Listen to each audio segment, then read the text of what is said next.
సర్పంచ్లో ప్రజలు గెలిపించారు. 4000 పైచిలకు గ్రామాల్లో మా సర్పంచులు గెలిచారు. అట్లాగే ఈరోజు మున్సిపల్ ఫలితాలు చూస్తే కూడా డెఫినెట్గా గతంలో ఎవరెవరైతే ఏదేదో మాట్లాడినారో వారందరూ నోళ్ళు మూతలు పడే విధంగా ఇవాళ మరి మెరుగైన ఫలితాలే సాధించాము. ఓవరాల్గా చూసుకున్నట్టయితే నాకున్న ఇన్ఫర్మేషన్ మేరకు 2580 చిల్లర వార్డులలో పోటీ అయింది.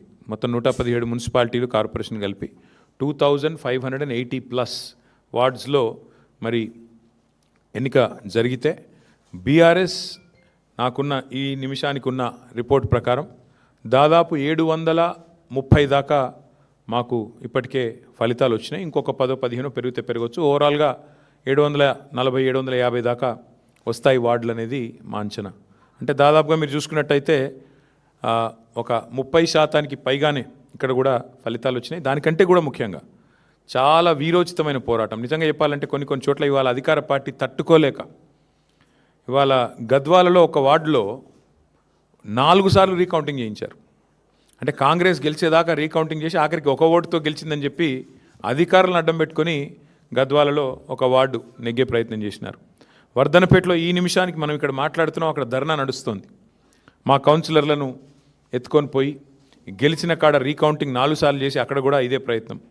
చౌటుప్పల్లో ఇదే రకమైన ప్రయత్నం. అంటే అధికారులను, అధికార యంత్రాంగాన్ని, అధికార బలాన్ని అడ్డం పెట్టుకొని గెలిచినమా అంటే గెలిచినాం అనిపించుకోవడానికి సాంకేతికంగా నానా తంటాలు కాంగ్రెస్ పార్టీ పడతా ఉన్నది.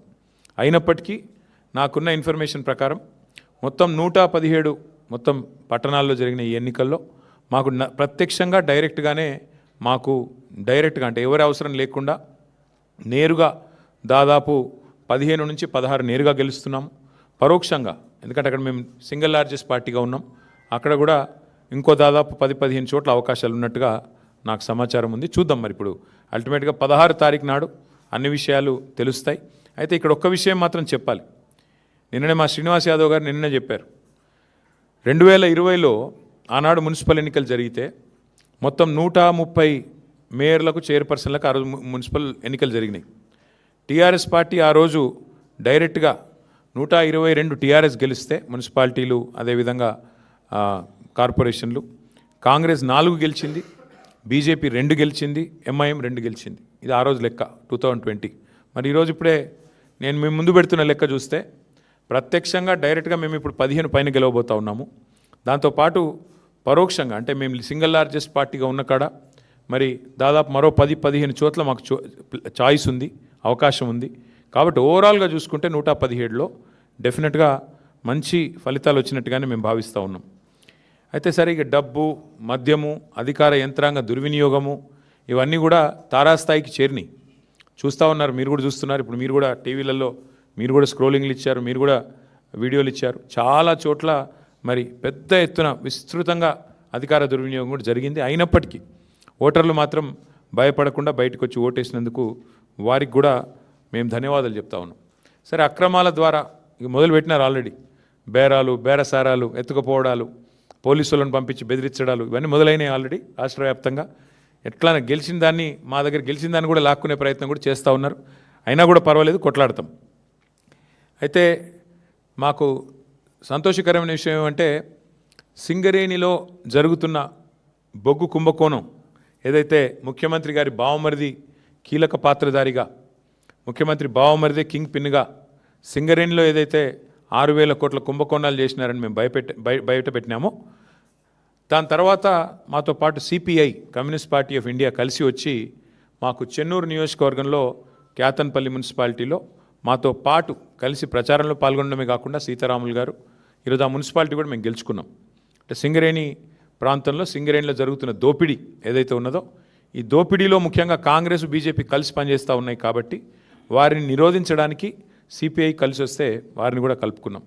ఇక్కడికి వచ్చే ముందు మిత్రులు కొత్తగూడెం శాసనసభ్యులు, రాష్ట్ర సిపిఐ సెక్రటరీ సాంబశివరావు గారితో కూడా నేను మాట్లాడాను. కొత్తగూడెంలో కూడా ఈరోజు హంగ్ వచ్చింది. అక్కడ కూడా సిపిఐకి 25 ఏదో వచ్చినట్టున్నాయి, మాకు 9-10 వచ్చినట్టున్నాయి. కాబట్టి నేను వారికైతే ఓపెన్ ఆఫర్ ఇచ్చినాను. సింగరేణిలో జరుగుతున్న కుంభకోణాలు, సింగరేణిలో జరుగుతున్న దుర్మార్గాలు, అరాచకాలకు అడ్డుకట్ట వేయాలి అంటే డెఫినెట్గా మేము మీతో కలిసి వస్తాము. కాంగ్రెస్, బీజేపీని అడ్డుకోవాల్సిన అవసరం ఉంది.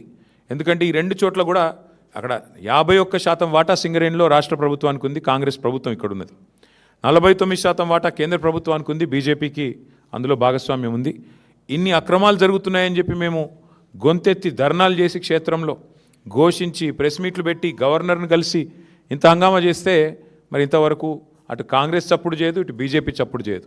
అందుకే మిత్రులు సిపిఐ రాష్ట్ర సెక్రటరీ మరి సాంబశివరావు గారికి నేను ఫోన్ చేసి చెప్పాను, మీరు కనుక తీసుకోవాలనుకుంటే కొత్తగూడెం కార్పొరేషన్ మీరు తీసుకోండి, మేము మద్దతు ఇస్తాం ఓపెన్గా అని చెప్పి కూడా వారికి చెప్పడం జరిగింది. ప్యూర్లీ ఒకటే ఉద్దేశం, సింగరేణిలో జరుగుతున్న దోపిడీని సింగరేణి కేంద్రంగా ఉన్న కొత్తగూడెంలో తప్పకుండా అక్కడ మరి కాంగ్రెస్ బీజేపీని ఎండగట్టాలన్న ఉద్దేశంతోనే ఈ ఆఫర్ కూడా మేము ఇచ్చాం. అట్లా కలిసి వచ్చే లౌకిక పార్టీలు ఉంటాయి, చాలా రకరకాల కాంబినేషన్స్ ఉంటాయి. ఇవన్నీ కూడా చూసిన తర్వాత మేమైతే డెఫినెట్గా గట్టిగా పోరాడినాము, గట్టిగా క్షేత్రస్థాయిలో మా నాయకులు మా కార్యకర్తలు కూడా బలంగా కొట్లాడారు. మంచి భవిష్యత్తు ఉంది అనడానికి. అట్లాగే ఈరోజు మరి ప్రధాన ప్రత్యామ్నాయం ప్రధాన ప్రతిపక్షమే. ఈ రాష్ట్రంలో కాంగ్రెస్తో పోరాడగలిగిన శక్తి, కాంగ్రెస్ను గద్దెదించే శక్తి, బీజేపీని నిరోధించే శక్తి ఖచ్చితంగా బీఆర్ఎస్కు మాత్రమే ఉంది అని మొన్న పల్లెల్లో జరిగిన ఎన్నికలు, ఇవాళ పట్టణంలో జరిగిన ఎన్నికలు తేల్చి చెప్పాయి. పల్లెల్లో 4000 పైచిలకు సర్పంచులు గెలిపించారు ప్రజలు. మరి అట్లాగే పట్టణంలో కూడా ఇది చూస్తే దాదాపు 730-740 వార్డులు గెలిచి అక్కడ ఇక్కడ 2 చోట్ల కూడా ప్రధాన ప్రతిపక్షం కేవలం బీఆర్ఎస్ మాత్రమే, పోరాడే సత్తా ఉన్న పార్టీ బీఆర్ఎస్ మాత్రమే. 2 పార్టీలు, ఒకటి ఢిల్లీలో అధికారంలో ఉంది, ఇంకోటి రెండోది రాష్ట్రంలో అధికారంలో ఉంది. కానీ ఈ 2 పార్టీలు ఉన్నప్పటికీ, ఎన్ని రకాల కుయుక్తులు పనిన్నప్పటికీ బీఆర్ఎస్ఏ కేసీఆర్ గారి నాయకత్వమే ఈ రాష్ట్రానికి శ్రీరామ రక్ష అని చెప్పి మళ్ళీ ఒకసారి అటు పల్లెల్లో ఇటు పట్టణంలో ప్రజలు తేల్చినట్టయింది. మరి ఇదే ఉత్సాహంతో రేపు హైదరాబాద్ కార్పొరేషన్ కానీ, మిగతా కార్పొరేషన్ వరంగల్, ఖమ్మం కానీ, అట్లాగే జిల్లా పరిషత్ ఎన్నికలు పెడితే వాటిలో కానీ ఇదే ఉత్సాహంతో ముందుకు పోతాం. డెఫినెట్గా ఎక్కడెక్కడైతే ఈ దుర్మార్గాలు అరాచకాలు జరిగినాయో వీటిని వదిలిపెట్టం. అవసరమైతే వాటి మీద న్యాయ పోరాటం చేయడం, వాటి మీద ఇంకా ఎట్లాంటి వ్యూహాలు అవలంబించాలో అవన్నీ కూడా పార్టీలో చర్చించి నిర్ణయం తీసుకుంటాం. కానీ మళ్ళొకసారి మా కార్యకర్తలకి, నాయకులకి, మాకు సపోర్ట్ చేసిన ప్రజలకి, మాకు ఓటేసిన ప్రజలకి చాలా స్వల్పమైన తేడాతో ఓడిపోయాం. కొన్ని చోట్ల 1 ఓటుతో, అర ఓటుతో ఇట్లా రకరకాలుగా జరిగినాయి. అక్కడ కూడా ఓడిపోయిన వాళ్ళు కూడా ఎవరు నిరాశ పడవద్దని, బేజారు కావద్దని చెప్పి కూడా వారికి కూడా విజ్ఞప్తి చేస్తూ మీకు కూడా మళ్ళొకసారి ధన్యవాదాలు.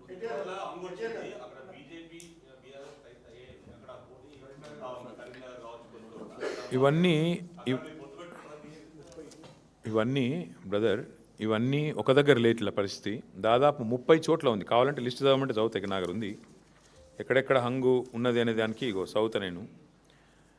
జనగామ, మహబాదు, కే సముద్రము, వర్ధన్నపేట, గద్వాల, అల్లంపూరు, దేవరకద్ర, ఇగో మొత్తం 30 లిస్ట్ ఉంది.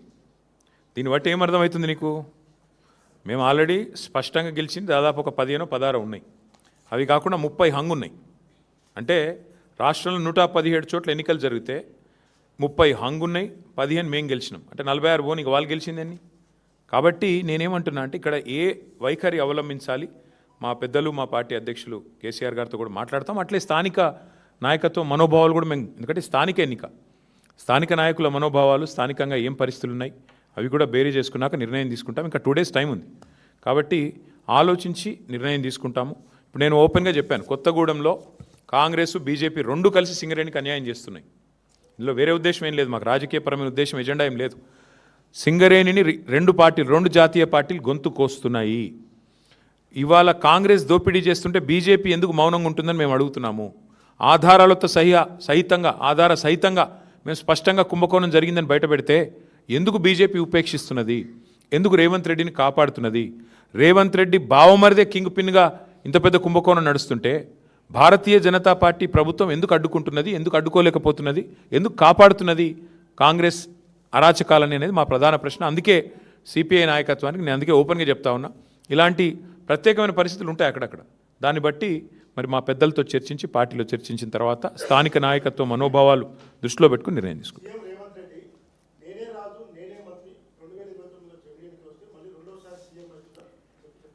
సరే అనేది ఇక చాలామంది అట్లా అనుకున్న వాళ్ళు ఇదివరకు చూడలేదా? తుగ్లక్ ఉండే ఒకడు, ఇక చాలామంది ఉన్నారు అసంటోళ్ళు. అట్లాంటి పిచ్చి తుగ్లక్లు చాలామంది ఉంటారు. అట్లాంటి వాళ్ళు వస్తారు పోతారు, ఎవ్వరూ పర్మనెంట్ కాదు. నేనే రాజు నేనే మంత్రి అనుకున్న వాళ్ళు చాలామంది అట్లనే గాలి కొట్టుకొని పోయినరు. ఈ దేశము చాలా గొప్ప దేశం. ప్రజల చైతన్యాన్ని కూడా ఎవరైనా తక్కువ అంచనా ఇస్తే చాలా తెలివి తక్కువది. ఈ దేశంలో ఇందిరాగాంధీ గారు ఓడిపోయినారు, ఎన్టీ రామారావు గారు ఓడిపోయారు, కేసీఆర్ లాంటి తెలంగాణ తెచ్చిన నాయకుడు కూడా మన కామారెడ్డిలో దురదృష్టవశాత్తు ఓటమి పాలయ్యారు. సరే, రేవంత్ రెడ్డి గారు అక్కడ థర్డ్ వచ్చారు, అది వేరే విషయం అనుకో. కానీ పాయింట్ ఏంటంటే ఈ దేశంలో అట్లా రేవంత్ రెడ్డి లాగా విర్రవీగిన వాళ్ళు, నేనే రాజు నేనే మంత్రి అన్న వాళ్ళు చాలామంది వచ్చారు, చాలామంది పోయారు. కానీ దేశం అట్లే ఉంది, ప్రజల చైతన్యం అట్లే ఉంది. చైతన్యాన్ని తక్కువ అంచనా వేసిన వాళ్ళు ఎవరైనా కూడా గాలికి పోతారు భవిష్యత్తులో. పార్టీ మారిన ఎమ్మెల్యేల విషయంలో మేము మొదటి నుంచి ఒకటే చెప్తున్నాం. రేవంత్ రెడ్డి గారు మళ్ళీ నాకు తెలిసి ఇవాళ వచ్చి మేము గెలిచినాము, మాకు తిరుగులేదు వెరుగులేదు, నేనే రాజు నేనే మంత్రి అని మళ్ళీ పోజులు కొడతాడు. నేను రేవంత్ రెడ్డిని ఒకటే అడుగుతున్నా, మీరు కూడా అడగండి. ఇలా ప్రెస్ మీట్ పెడతారు కదా, అడగండి. నిజంగా నీ గవర్నమెంట్ మీద నీకు అంత నమ్మకం ఉంటే ఆ 10 మందితో రాజీనామా చెప్పించి ఎలక్షన్కి చూద్దాంపా. ఎందుకంటే ఇవి స్థానిక ఎన్నికలు. ఆ స్థానికంగా మోరీ బాగుందా, ఆడ నీళ్ళు వస్తున్నాయా లేవా, ఆడ అభ్యర్థి ఓడిపోయిందా గెలిచిండా, వీటన్నిటి మీకెళ్ళి నడుస్తుంది. ప్లస్ ప్రభుత్వం ఎన్నిటి మీకెళ్ళి నడుస్తుంది. నీకు తెలుసు, నాకు తెలుసు. ఇప్పుడు బాన్స్వాడ్ ఉంది ఫర్ ఎగ్జాంపుల్ చెప్తున్నాను. నేను పోయి మొన్న ఆడ సవాల్ చేసిన పోచారం గారిని, రండి రాజీనామా చేసి రండి, భయం ఎందుకు. నిజంగానే బాన్స్వాడ మున్సిపాలిటీ గెలిచినా అంటది కదా కాంగ్రెస్, రా మరి గోదాలోకి రా, బాన్స్వాడలో రాజీనామా చేయి. ఒక పోచారం గారే కాదు, 10 మంది ఎమ్మెల్యేలు ఎవరైతే ఇవాళ కాంగ్రెస్ వాళ్ళు వాళ్ళ పార్టీలో చేర్చుకున్నారో, సరే స్పీకర్ గారు చేర్చుకోలేదని చెప్పి ఏదో సాంకేతికంగా చెప్తుండు. కానీ మీకు తెలుసు, మాకు తెలుసు, ప్రజలకు తెలుసు. అక్కడ ఎన్నికలకు రండి, రాజీనామా చేయండి, ఎన్నికలకు రండి. ప్రజలు చెప్తారు. 10 చోట్ల ఉప ఎన్నికలు వస్తే డెఫినెట్గా అదొక ఇండికేటర్ అవుతుంది. ఇక అక్కడక్కడ జరిగిండొచ్చు, అక్కడ లోకల్ కండిషన్స్ ఏందో నాకు తెలియదు, బట్ అక్కడక్కడ జరిగిండొచ్చు. చేసి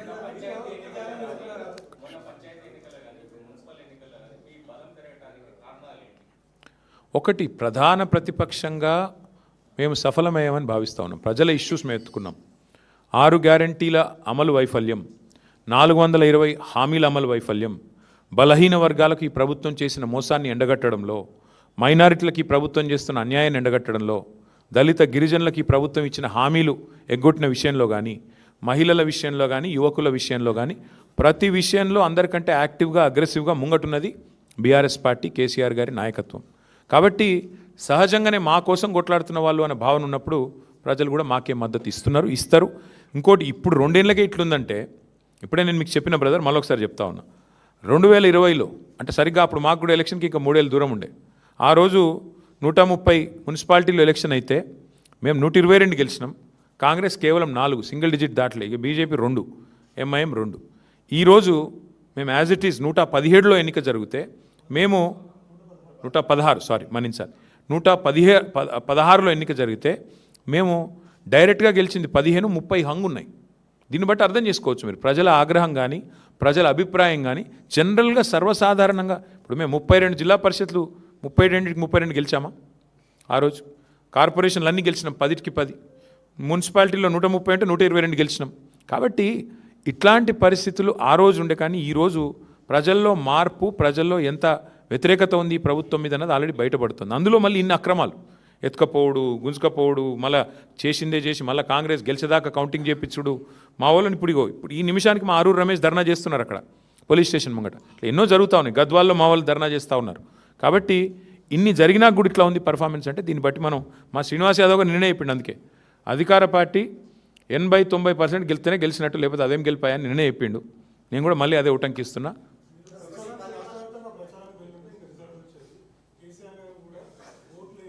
మేము మీకు ముందే చెప్పాను బ్రదర్, మీరు నాతో చిట్చాట్లో మీరు నాకు ఒక 3-4 రోజులు ముందు కలిసిండ్రు. అప్పుడే చెప్పిన నేను, స్థానిక ఎన్నికలు స్థానికంగానే కొట్లాడతామన్నారు.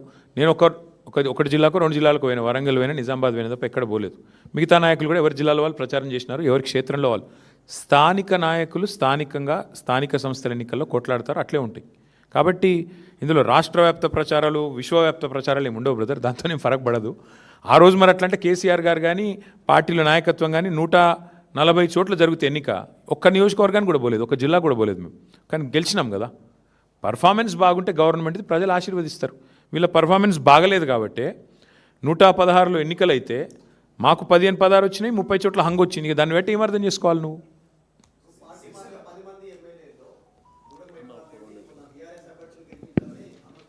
ఒక్క నిమిషం మిగతా విషయాలు శ్రీనివాస్ యాదవ్ గారు చెప్తారు.